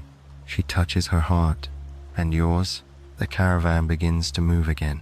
As the sun lowers, the glass valley transforms, no longer just gold and white, but pink, violet, and deep blue, as though dusk has been poured over crystal. The travelers light small lanterns on their staffs, each one glowing softly, their light reflecting 1,000 times in the mirrored dunes. You walk with them until the first stars appear. When the caravan finally halts, they set up a circle of lamps that flicker gently like breathing. No one speaks. They simply sit in silence, listening to the air sing between them. Leo lies back with his hands behind his head. I think, he says softly, we're part of the song now. Amina smiles, her eyes shining with starlight. We always were. We just had to remember. The moon rises large and luminous, and in its glow, the travelers begin to fade.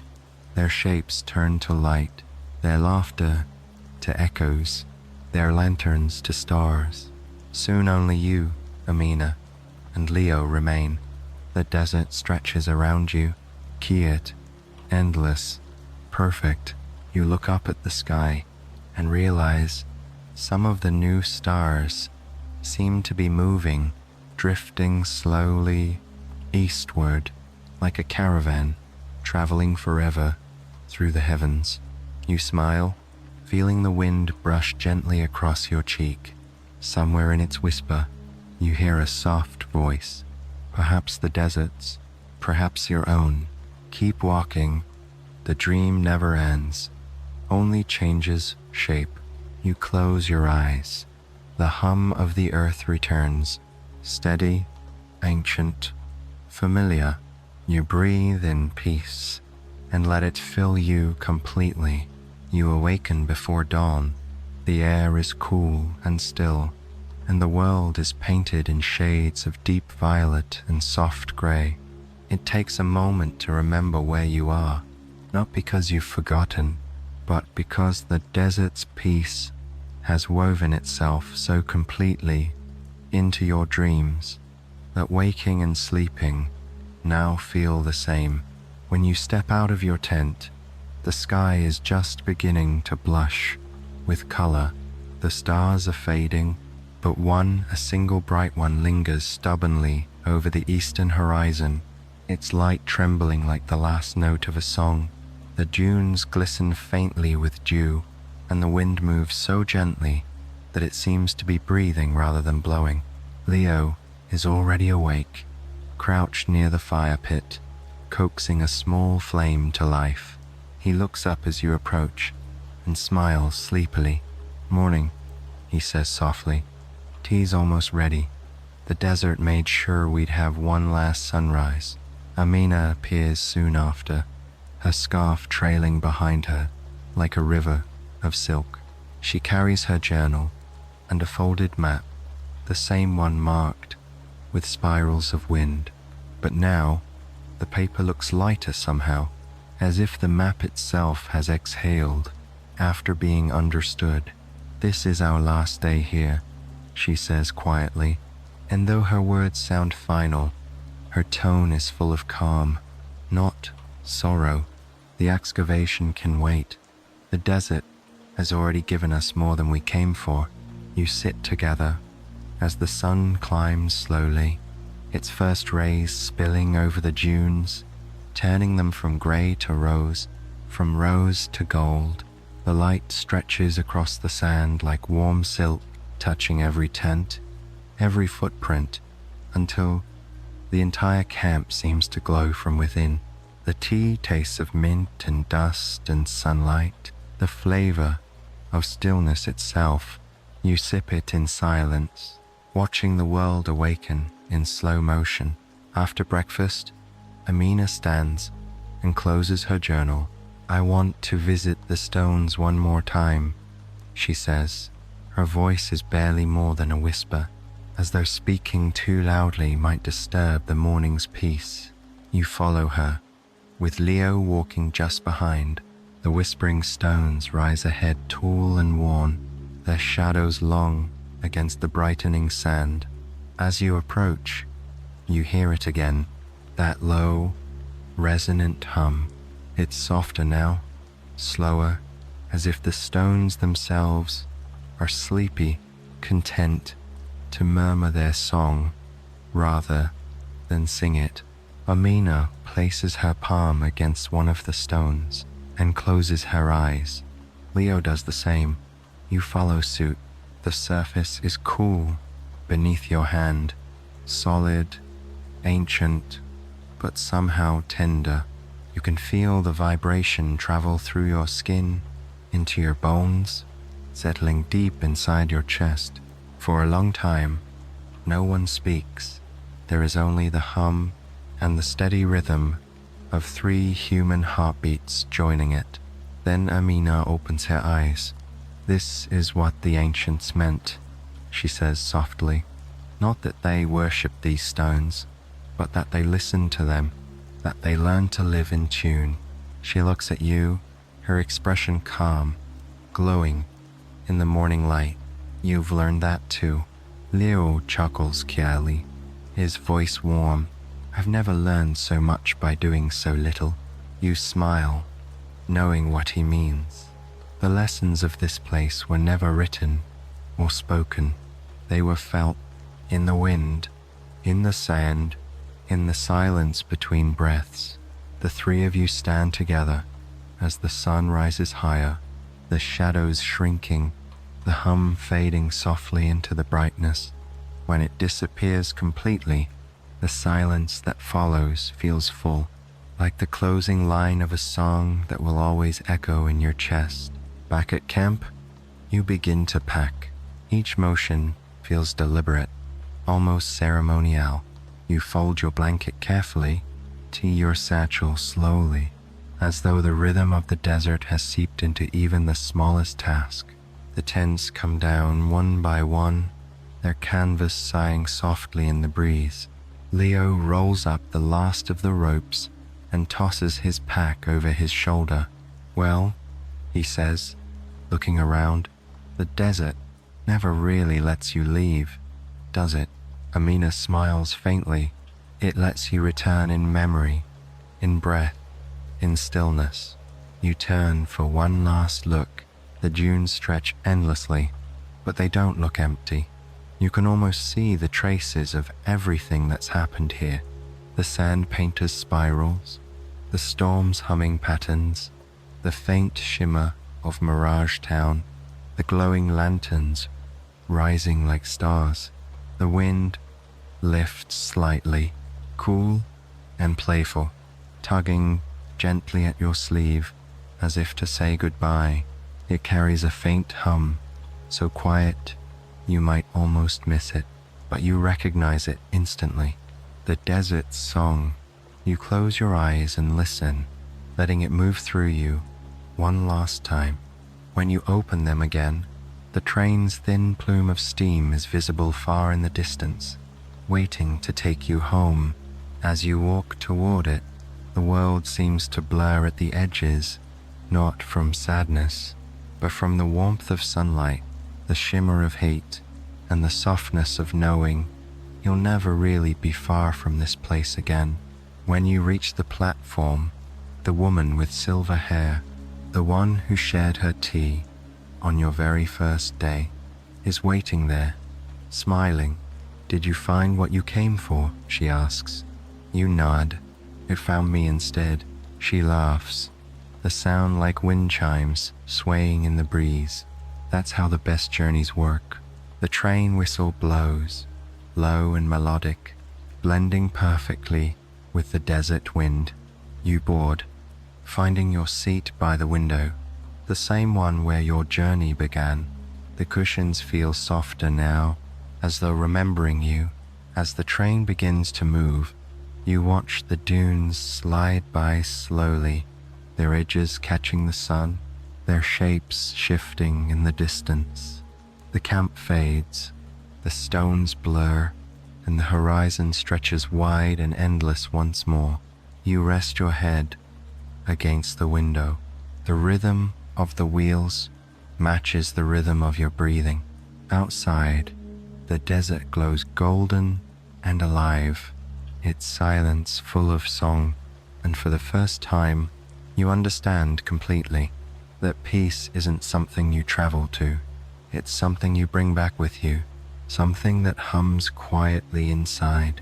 No matter where you go, the train hums softly along the tracks, its motion steady and hypnotic, like a lullaby woven of metal and wind. You sit by the window, watching the dunes shrink slowly into the distance. The desert glows in the morning light, gold, fading into white, white into blue haze, until at last it becomes only a shimmer at the edge of memory. Inside the carriage, the world feels quiet and gentle. The same brass bell chimes faintly at the front, and the scent of mint tea drifts once more through the air. The cushions cradle you as if they remember your shape. Everything feels the same as when you arrived, and yet everything is changed. You rest your palm against the window glass. The warmth of the sun seeps into your skin, and beneath it, you think you feel the faintest vibration, the hum of the desert song following you, whispering through the rhythm of the train. Amina and Leo sit across from you, their faces calm and peaceful. Amina's journal lies open on her lap, its pages filled with flowing script and tiny sketches, the whispering stones, the spirals, the lanterns, the glass valley. But now she writes more slowly, not to record, but to remember, through feeling.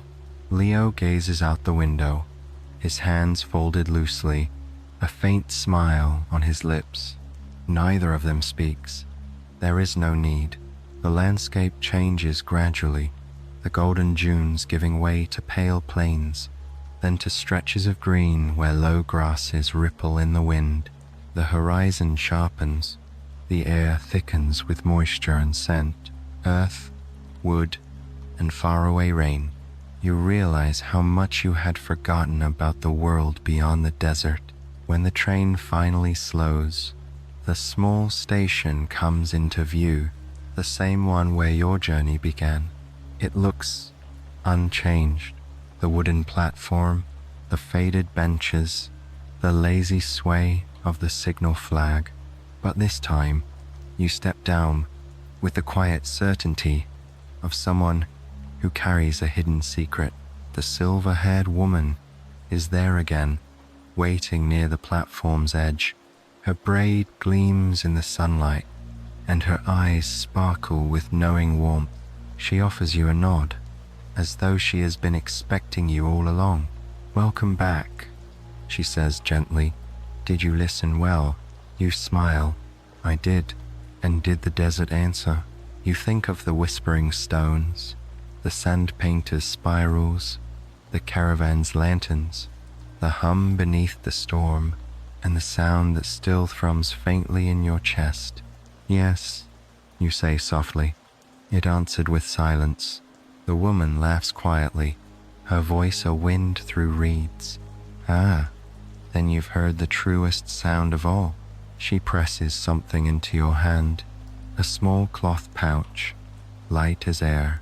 When you open it, you find a few grains of golden sand, each one shimmering faintly, as if holding the last echo of sunlight. "For when you forget," she says. "Listen closely, they'll remind you." You nod, your throat tightening with gratitude. As you step away from the platform, the wind stirs once more, and for a heartbeat, you could swear it carries voices. Amina's hum, Leo's laughter, the faint tones of lanterns rising through the night. The sound fades quickly, but the feeling remains. A warmth beneath your ribs, gentle and constant. You begin the walk back to your life, to whatever waits beyond the edge of the horizon. But the world no longer feels separate. The trees whisper like dunes. The river glimmers like glass. The air carries small echoes of the tones you've learned to hear. When you pass through a quiet field, you pause and close your eyes. A soft breeze moves through the grass, and they're faint but unmistakable. You hear it again, the hum of harmony, the slow, patient breath of the earth. You smile. For the first time you understand that the most relaxing archaeological dig in the world was never about unearthing ruins or artifact. It was about unearthing stillness, discovering the hidden chamber inside yourself, where time slows, where silence sings, where peace waits like buried treasure. And that treasure, you realize, was never meant to stay in the desert. It's meant to travel with you, in your breath, in your footsteps, in the quiet kindness you offer to the world. You reach into your pocket and hold the little pouch once more. The sand within glows faintly, and you whisper to it a thank you, a farewell, and a promise to listen always. The wind stirs again, lifting your hair, touching your cheek like a soft goodbye, and faintly, just faintly, it hums, the same eternal melody, the one the stones and the storm and the stars all knew a song without ending, a lullaby without words, a peace that travels wherever you go. You breathe in deeply, the world breathes with you, and as the horizon opens before you, you take your first step home, carrying the music of the desert in your heart forever.